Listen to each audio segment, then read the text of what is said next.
tell what the exciting thing is about this one?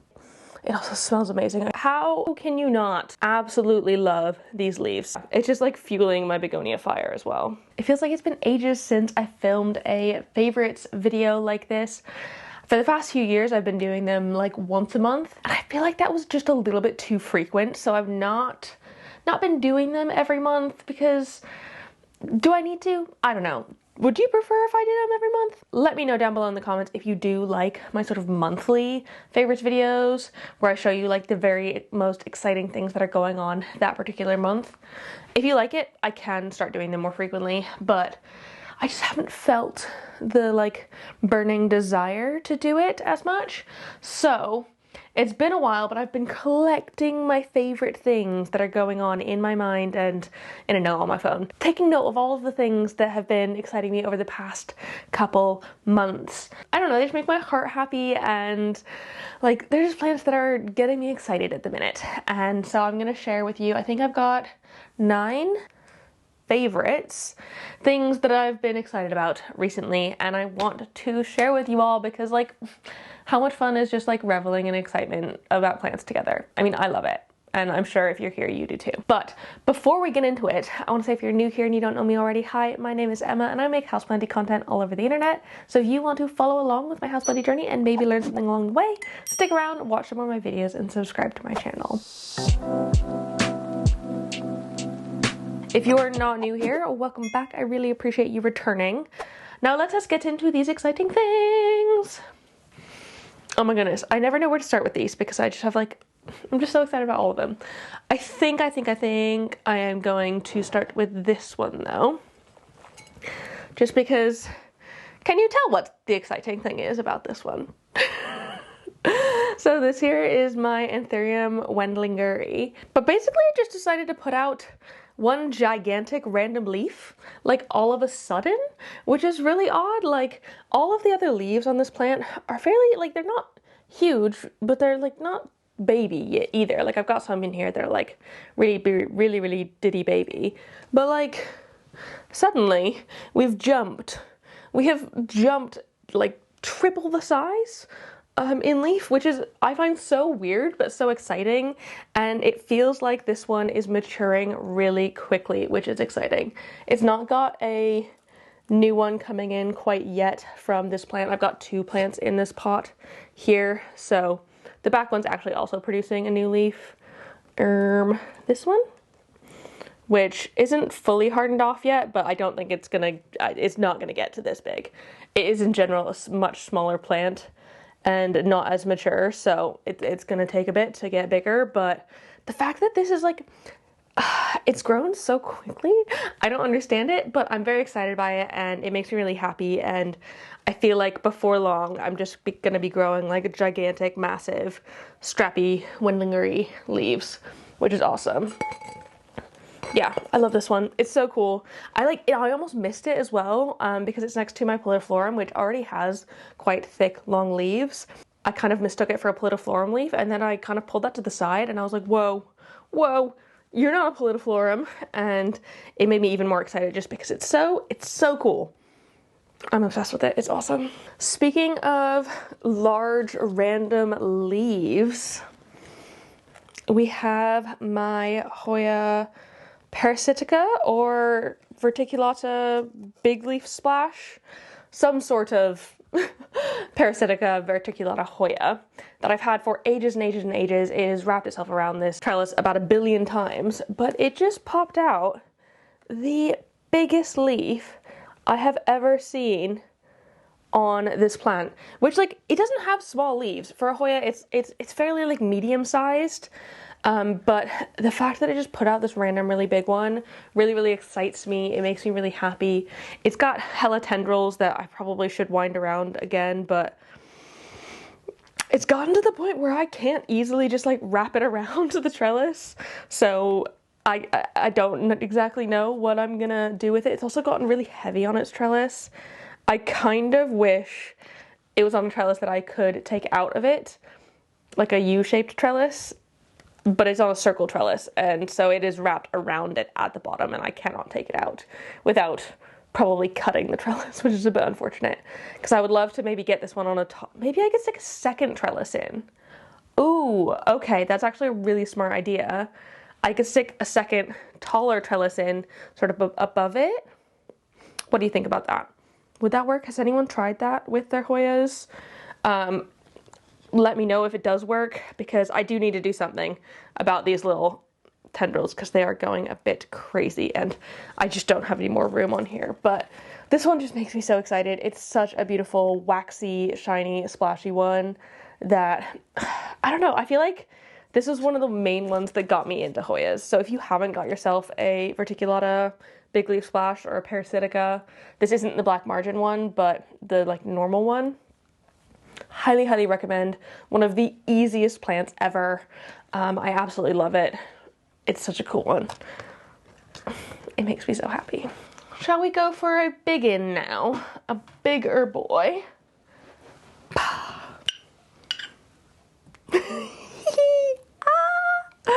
Oh my goodness, I am so, so excited. This is my alocasia regal shield.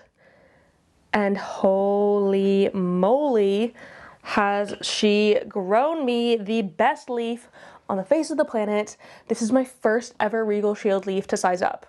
All of the other leaves I've ever had on it have been this big, and then suddenly we're here. I think it must be that I repotted it into this no drainage vessel, and it's rooting really, really phenomenally in here. I'm not worried about it in here at all. There's just so many roots going on. I think that probably helped it quite a bit. Next goal with it is to get it out of the 2-leaf club, because it is currently, as you can see, sitting in the 2-leaf club.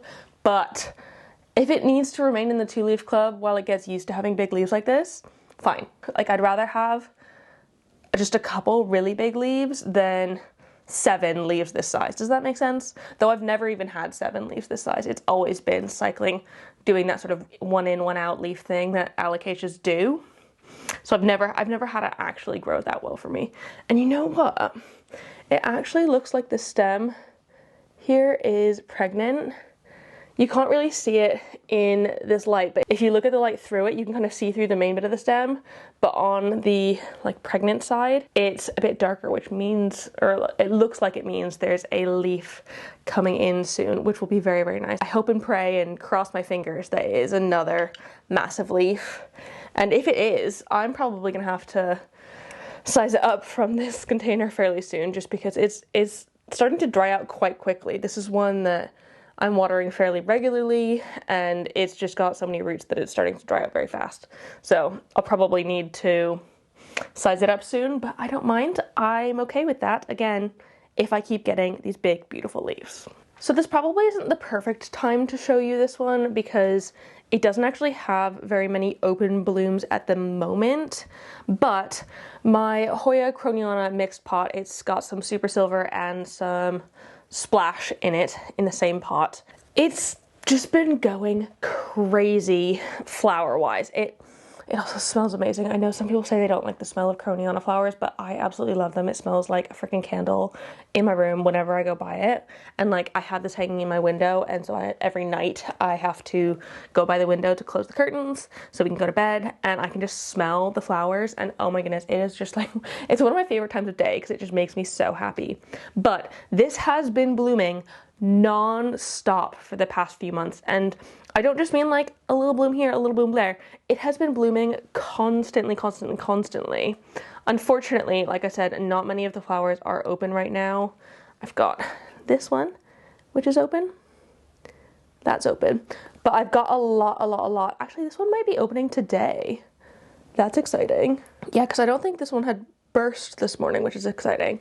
But I have so many peduncles on all of these vines that are just popping out, and they just keep producing new flowers. They'll like grow flowers, they'll die off, and new ones will start coming in almost immediately. It has been in constant bloom for months, and it has made me so incredibly excited. Like, it's even got like tiny little baby peduncles getting ready to come out. Ugh. It just makes me so happy. Also, it is a little bit or a lot of it dehydrated at the minute. That's on purpose. I'm about to go away on a trip. I'll have gone on it by the time you're watching this, but I don't want to water too soon and then have to water again and overwater it.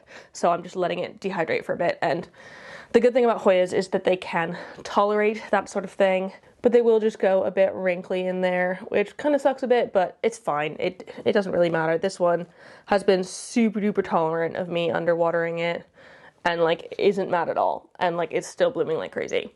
And I know for a fact they're not death blooms because it keeps growing leaves as well. So, this has just been, it's been something that has made me so incredibly happy over the last few months. Like, it just makes me so excited. Okay, this one might not look that impressive, but it's quite impressive for me because mine has never grown like this, ever, in the few years that I've had it. This is my fishbone cactus, or is it Epiphyllum angularis or something? Whatever the Latin name is, I don't quite remember. But I've grown this from cuttings and it has taken its sweet time. Part of that, I think, is because I've not had it in extremely great light in the past.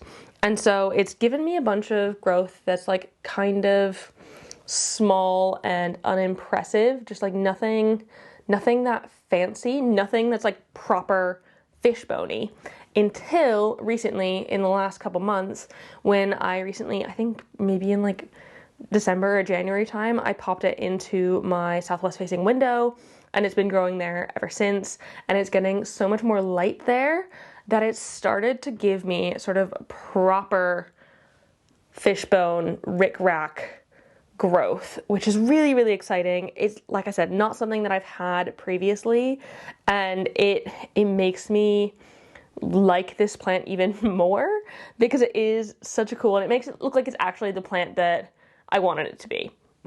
And like I said, it's taken years to get to this point, but I think it might be a bit of maltreatment, which is obviously my own fault. Sorry, but I'm also really happy that like we've gotten to a point where it is growing well again and it's growing like it's supposed to. Also, it's pretty crazy that I'm pretty sure all of these bits have grown from maybe 2 or 3 plants in the pot. There's really not much in here, and they've all just sort of sprung offshoots of those same bits, which is cool. It feels like I'm doing something right now. I feel like it's in the right spot. And again, this is one that I probably let dry out a little bit too often. I guess it's by the krohniana as well. They're both in my window and they probably don't get as much water as I should give them, considering that they're getting some of the best light in my home and will be drying out a little bit faster. I don't water them any more than my sort of other houseplants. But I found that these are pretty tolerant to drought, which I love. It makes it less to worry about. I couldn't put something that's like super not drought tolerant in that spot. It just wouldn't work out. But this one's there and I really love it, and I'm really excited that I'm finally getting like the sort of proper growth of the Epiphyllum angularis. I feel like it's the angularis. It must be. Another one that's popped out a whole heck of a lot of growth and is also smacking me in the face. Y'all have just seen this one if you watched my low light plants video. If you haven't, I highly recommend it. I talk about, I think, 12 of my favorite plants that I grow like in the lowest light spots in my home, and this is one of them, my ZZ Raven. And holy cow, it is putting out so much new growth at the minute, and I feel like the only way you notice it on the ZZ Raven is because it comes out this like crazy bright neon green and then slowly fades into the cool black color. But I have 1, 2, 3, 4, 5 new stalks at the minute. That's like a third of the stalks are new, which is amazing. I don't think this one has grown that well in years. And like I said, I have had it in fairly low light. I tend to put this one in places that I know not a lot of other plants can survive or even thrive. And sometimes it's been in a position where this one hasn't been thriving, it's just been surviving. But for some reason, it's decided now that it wants to put out quite a lot of really cool, beautiful growth. and I'm really, really proud of it. It makes me so excited. And like, it just means that I'm obviously doing something right with it. And because it is normally such a slow grower, having it put out so much at once just feels like extra special and exciting. And I cannot wait to watch all of these guys fade to black. I really, really wish I had a sort of like time-lapse camera or setup where I could film the transition between the light green and the black. That would be the coolest time-lapse ever. I need to like see if I can find one on Instagram. If I can, I will pop it in, but I really, really want one because I think it is such a cool thing. But I'm pretty sure it's a really, really, really slow process. It is not fast. Like, the difference between these two, it's quite a big difference to get there. And so I'm not surprised that that I haven't really seen one because it is such a long process. But I mean, I swear people time-lapse slower things. And I also, guys, I dusted this plant for y'all. Y'all know how much I hate dusting, and I also especially hate dusting my ZZ Raven because it's got so many leaves and like it's just annoying. I dusted this plant for y'all today, and because it needed it, and I'm trying to be a responsible plant parent. But mostly for y'all for this video to make sure it looked extra shiny and nice because like, it's so nice. It'll probably help it grow better too because the leaves are clean now. So this one's not really about new growth, more just about things that are exciting me at the minute. And it is my mixed begonia pot of, I think it's Maurice Amey on this side and Don Miller on this side. And I got these as cuttings in February, and I have finally potted them up into a mixed pot. But basically, what's excited me the most about these is that they're siblings. So basically, two parent begonias were cross-pollinated, and two different seedlings emerged from those, like, seeds or whatever. And one was the Maurice Amey and one was the Don Miller. And I didn't know that when I bought these. I didn't realize that they were siblings, but like you can kind of tell because they look so similar to each other. They've got the same sort of leaf shape and very similar sort of structure and coloration. Not coloration, like pattern, if that makes sense, because the coloration is different. I feel like that's the only difference between them. This one's obviously pink, whereas this one doesn't have that redness to it. And I think it's purely just because this one has red backs, whereas this one doesn't. But that fact just like tickled something in my brain and made me really more excited about these begonias. And my goal for them is to create a big bushy mixed pot where they're all like intertwined together, and I think I can do that eventually. I'll have to chop and prop some more. They are just a little bit too young at this point, but once they do get big enough to chop and prop and like mix it out a little bit, I can add more into this pot and really fill it out. Oh my goodness, I'm so excited for that, and I think it's gonna look so cool. So yeah, these ones are just really exciting me in my like nerdy plant brain because they're siblings. Like, how freaking cute is that? I find it adorable. But yeah, it's just like fueling my begonia fire as well. Okie dokie, two more. The next one, we have this. And this is just mostly because look at these leaves. How can you not absolutely love these leaves? So this is a variegated philodendron plowmanii. And like, I didn't expect it to be growing as well as it has been, but it has been growing phenomenally. The first leaf it put out for me was this little guy, which I mean isn't huge, but it's also like, it's not tiny either, but it's really lovely variegation.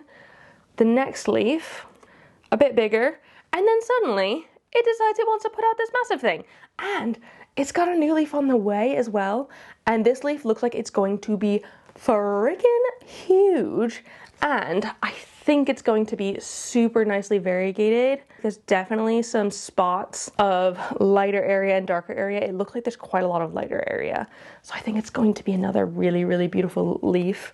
This one is living in a spot underneath the grow light on for 12 hours a day. So it's getting quite a lot of light. And I think that does probably help. It's probably helping it grow really variegated. I do, however, want to, I'm gonna try and put it onto a moss pole. Let me know if you have experience with plowmanii or variegated plowmanii on moss poles. I have a feeling it might be a crawler, but I really don't want to grow it as a crawler. I would love to grow it as a climber just because I don't have the space for crawlers. They just take up so much room. And so if I could train it to climb instead, that would be my preferred. And like, could you imagine a giant climbing variegated philodendron? Like, what is not to love about that? That would be literally my dream. So hopefully we can get that to happen. I'll probably be putting it onto a moss pole very, very, very soon in hopes that I can get it to grow well. But yeah, I'm in love with this one. It is so beautiful. And then finally, the last plant is my alocasia heterophylla dragon's breath. And oh my goodness, I'm in love with this plant. I didn't even see this new leaf coming in, which is massive, might I add. I didn't see it coming in because it was so squished in my IKEA greenhouse cabinet, my Millsbow. So glad I sorted that out and was able to take this out and get it into a better situation. It hasn't been very long, so I can't say yet whether or not it's perfectly happy out there, but I did also repot it into a big no drainage thing because I felt like it needed a bit more space. And just in general, like, now that I have it out in my home, I think like I'm better going to be able to see how amazing these leaves are because they're not squished behind glass doors. Also, I know this one didn't really need to be in the cabinet, like fine, but like, this leaf, do you see how long this leaf is? It is just so exciting and it makes me so happy, and I'm really, really glad that it's in a better place now, and just, I think it'll be happier like this, and I'll be happier because I get to see it more often and watch as it grows freaking massive. Because I've seen some pictures on Instagram of the heterophylla being like gigantic. One day I will get there. I will get there. I just needed to give it the room. And I have a feeling it'll be pretty soon. It'll keep giving me these big, beautiful leaves and making me continuously very happy. So yeah, those are all the things that I wanted to talk about today, things that I'm excited about and that I'm just like glad exist in my collection and are doing well. I would love to hear as well which plants are bringing you joy in your collection, what's just like piquing your fancy at the minute and making you really happy to be a houseplant collector. Let me know in the comments below. Also, if you like this video, give it a thumbs up and comment on anything else you'd like me to talk about. If I talk about anything here that you want more information on or you want me to talk about further, let me know and I can hopefully make that happen, and subscribe for more. Thank you so much for watching. I really appreciate it, and I will see you in the next one. Don't forget to keep growing. Bye!